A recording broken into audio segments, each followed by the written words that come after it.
कहते हैं कुछ सवालों के जवाब नहीं होते, सो उन्हें वक्त और हालात पर यूं ही छोड़ देना बेहतर है। ऐसी सोच जयपाल के भीतर जड़ें जमाने लगी। गांव की खेतीबाड़ी और कस्बे में फैले बिजनेस की रस्साकसी में झूलते हुए वे दो नावों पर पैर टेकने की कोशिश करते, लेकिन दोनों में से किसी की भी डोर उनकी मुट्ठी में नहीं थी। तराजू के जिस पलड़े में कभी बाट कम पड़ जाते तो वही कोई न कोई मुसीबत खड़ी हो जाती और संतुलन गड़बड़ा जाता। डावाडोल दाम्पत्य की लड़खड़ाती गाड़ी वक्त के पहियों पर खचुरती जा रही थी। क्रमशः बच्चे भी बड़े होते जा रहे थे। मुन्ना के बाद हुई दो लड़कियां, जिनकी देख रेख पर वे खासा ध्यान देते। किशोरी के बापू की तबीयत दिनों दिन बिगड़ती जा रही थी। गांव और आन गांव की झाड़ फूंक और देसी इलाज के बावजूद मर्ज पकड़ में नहीं आ रहा था। सो बापू को ऐसी हालत में छोड़कर किशोरी का जयपाल के साथ जाकर रह पाना मुश्किल होता गया। आखिरकार जयपाल को खुद निर्णय लेना पड़ा। दिन भर मैं दुकान पर रहूँगा और दिन ढलने के बाद साइकिल से रोज़ाना गांव पहुँचूँगा। बापू की हालत जब काबू से बाहर होती दिखी तो वे उन्हें लेकर झांसी के मेडिकल कॉलेज में दिखाने ले गए। तमाम जांचों के बाद डॉक्टरों ने जयपाल को रिपोर्ट देते हुए धीमे से कहा, देखो इन्हें ब्लड कैंसर हो गया है, जो अब इस स्टेज पर पहुंच गया है कि कहीं भी ले जाने से कोई फ़ायदा होने वाला नहीं। सो बस इनकी घर पर ही देखभाल करो। मैं कुछ दवाइयाँ लिख रहा हूँ, इन्हें नियम से देते रहना। ज़्यादा से ज़्यादा 6 महीने टिक पाएंगे ये। सन्न रह गए वे ये सुनकर। इसके बाद कौन संभालेगा उनकी ये खेती बाड़ी, आगे क्या होगा, देर तक सोचते रहे वे। बापू के हाथ पैरों में असहनीय दर्द उठता और वे बेचैन होकर छटपटाने लगते। उनके कराहते ही रात बिरात बाई साहब को तुरंत नींद उचट जाती। बाई साहब की तुरंत नींद उचट जाती और वे उसी टाइम तेल की शीशी लेकर मालिश करने लगती। ऐन इसी मौके पर उन्हें रह रहकर सुकलाइन की याद आती। जी करता कि वे गला फाड़ फाड़ कर चिल्लाएं, बुला लो उस हरामजादी को और करवाओ उसी से अपनी खुशामद। ता जिंदगी रबड़ी मलाई उड़ाई उस चुड़ैल ने और मैं घुट घुट कर गलती रही। अपनी इस हाड़ मांस को यूं ही तपती रही, अपनी इस हाड़ मांस की देह को यूं ही तपाती रही।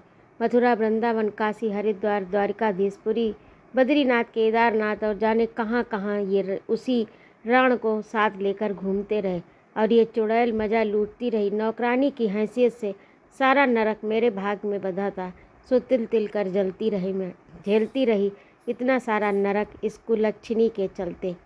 पति की गिरती हालत देख के वे ओठों पर चुप्पी का ताला ठोंक लेती। पति की तकलीफ देखकर कुछ बोलने की हिम्मत नहीं पड़ती।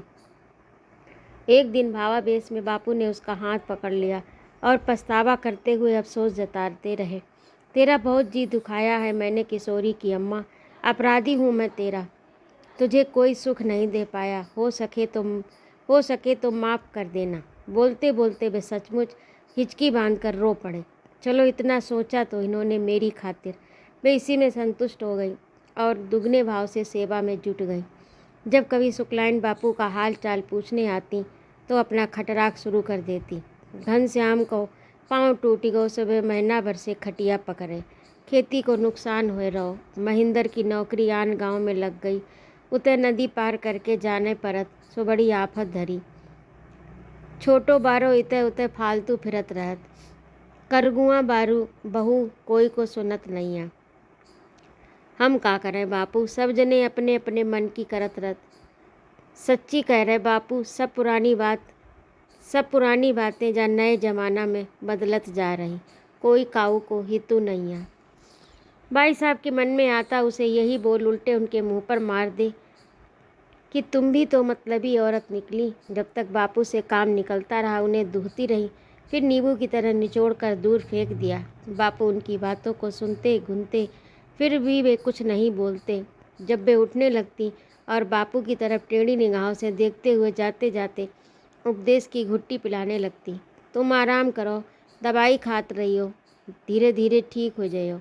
दामाद तो अब रोज़ आने लगे, चलो अच्छी बात है, नेक होशियारी से रहे हो।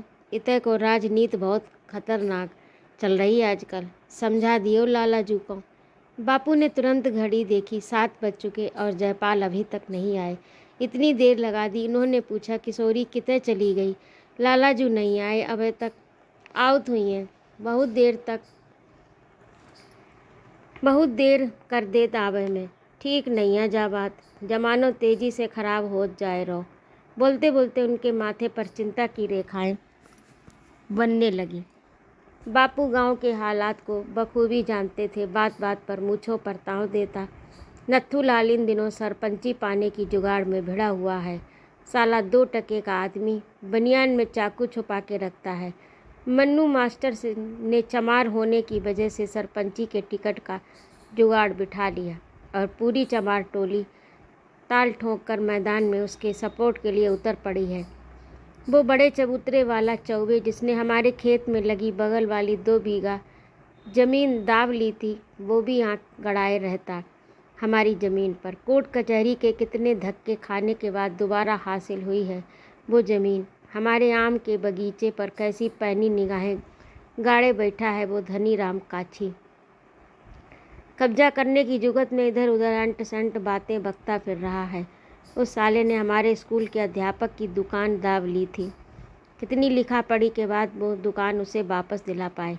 नालायक तभी से कुदृष्टि डाली है। एक दिन बेशर्मी से मन्नू मास्टर से कह रहा था, पंडित जी यदि आम बारे बाग के सही पैसा लगाए दें तो हम ले बैठे। माँ साहब उनसे कह दियो को और को हामी ना भर दें। यानी मेरी बीमारी की खबर सुनकर ये पाजी मेरे मरने की बाट जोहने लगा है। और जे है हमारे सीधे साधे गऊ छाप लालाजू, जिनमें दुनियादारी की नेको अकल नहीं है। वे कैसे समझ पाई हैं जहाँ गाँव की राजनीति।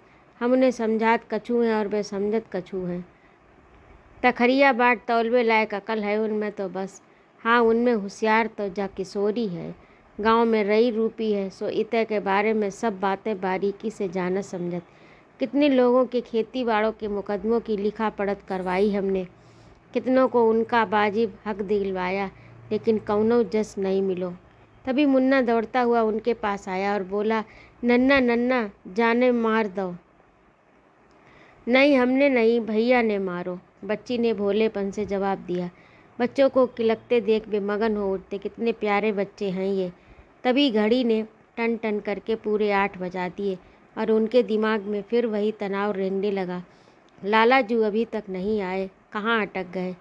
कहीं कुछ। उन्होंने लेटे लेटे ढुरऊ बकरी में गाय बैलों को सानी डाल रहे बिजनंदन को आवाज़ लगाई। उनकी आवाज़ सुनकर वो दौड़ कर आया। क्या बात है बिजनंदन, लालाजू अभी तक नहीं आए? जमानो ठीक नहीं, जरा सड़क पर देख तो आओ। परेशान होकर वे लेटे नहीं रह पाए और उठकर बैठ गए।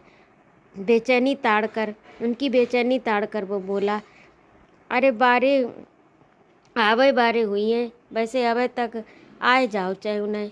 ठीक अबे हाल ही जात हम सड़क पर। बेचैनी के मारे कभी वे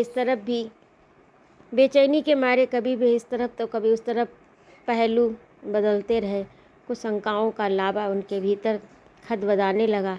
वे जे गांव बारे जले भुने बैठे हमसे, इनका कोई भरोसा नहीं कि वे कब पीठ में छुरा भोंक दे या किस बात का कब बदला निकाल ले। इन्हें कोई जान नहीं सकता। हमारे जयपाल में कड़कपन बिल्कुल नहीं। क्या पता कब कोई बार घात लगाए बैठा हो और उनके आगे वे कुछ और नहीं सोच सके। नहीं नहीं, ऐसा नहीं हो सकता। वे खुद से सवाल जवाब करते रहे, लेकिन अंदरूनी दबाव किसी तरह से कम नहीं हो पा रहा था। जितनी ताकत से वे इन बातों को पीछे धकियाना चाहते थे, वे दुगनी ताकत से अपना सर उठाकर सींग दिखाने लगती। कितनी बार उन्हें रोका, लेकिन जब तक दुकान का पूरा हिसाब किताब वो बाप को नहीं थमा देते तब तक नहीं चलते। इसी चक्कर में उन्हें देर रोज हो जाती है। कब आए थे, कब आई हैं वे, एक एक मिनट बिताना भारी पड़ रहा था। 10-15 मिनट बाद वे खटिया से उठते, घड़ी देखते और परेशान होने लगते। बच्चों को आते देखा तो उससे कहने लगे, जा तो मुन्ना बाहर देख कर आ, तेरे पिताजी आए रहे कि नहीं। फिर वे किशोरी को बुलाकर समझाने लगे, देखो लाला जी को समझाए दो, इतने देर से ना आए, इतने की हालत दिन पर बिगड़त जाए रहे। और कितने पार्टी बंदी चल रही, सब अपने दुश्मन बन बैठे, न दुबे न चौबे। बुरे वक्त में सब साथ देवे बारो कोई नहीं। कछु ऊंच नीच हो गई तो चिड़ैया कछु ऊंच नीच हो जाइए तो चिड़ैया तक नहीं दुकबे आए तुम्हारे दरवाजे पे। हाँ, गांठ बांध लियो जा बात की। दुनियादारी देखी हमने। गर्दन झुकाए सुनती रही वो, मुंह खोलकर जवाब कभी दिया ही नहीं। सो क्या बोलती, उसके सामने किशोरी के बच्चों की बोलती भी बंद रहती। एक बार बच्चे की लाल स्याही की बोतल क्या टूट गई। बापू ने इतनी जोर से डांटा फटकारा कि वह उनसे डर के मारे कई दिनों तक स्कूल में स्याही की शीशी के बिना काम चलाती रही। अचानक घड़ी ने 9 बजाए तो वे बिस्तर से उठ बैठे और छड़ी के सहारे खड़े होने की कोशिश करने लगे, लेकिन कमजोरी की वजह से फिर से बिस्तर पर बैठ गए। ओ किशोरी की बाई, उन्होंने जोर से टेरा। काहे ते घबराए रहे हुई हैं? अरे तुम्हारे माथे पे तो पसीना छूट रहो। घबराई बासा अपनी धोती के छोर से टपकते पसीने को पोंछने लगी और पंखे से हवा करने लगी। चिंता से बेहाल पति की हालत देखकर वे भी सोच में पड़ गई। तभी साइकिल की घंटी सुनाई पड़ी। बापू ने तरेर कर उन्हें देखा, फिर भीतर जमा लावा फूट पड़ा। 9 से ऊपर बज गए। कितने दफ़ा समझा चुके, टाइम खराब है, जल्दी आ जाओ, लेकिन तुम सुनत कान हमारी बात। हमें का गली को कुत्ता समझ रखो है, जो टेम बेटेम भूकत रहत और काऊ पे कौनो असर नहीं पड़त। जयपाल ने बात को टालते हुए हल्के फुल्के ढंग से हंसते हुए जवाब दिया, बापू चिंता की कौनो बात नहीं है, हमें रास्ता पतो है। का हम नेक से मोड़ा मोड़ी है। उनकी बात के गंभीरता में ना लेने पर वे भड़क गए और तहस में आकर दहाड़ पड़े। कुत्ते की मौत देखी है कभी? बस इतना काफ़ी है। जमानो बहुत तेज़ी से ख़राब हो रहो, कभी भी किसौ पल कछु हो सकत है। यहाँ समझ लो एक बात और सुन लो, ऊपर से शराफत को लवादा ओढ़े भीतर से पूरे डकैत हैं जे गांव बारे। जे लोग आदमी को कच्चो मांस चबाए जे हैं और डकार भी नायले हैं, समझे कछु? बापू के बोल गले में फंसे कांटे की तरह गड़ने लगे। उन्हें और किशोरी को ऐसा लगा जैसे भट्टी की सुलगती आग को किसी ने सीधे उनके ऊपर फेंक दिया। निशब्द दोनों दूसरे को देखने से कतराते रहे।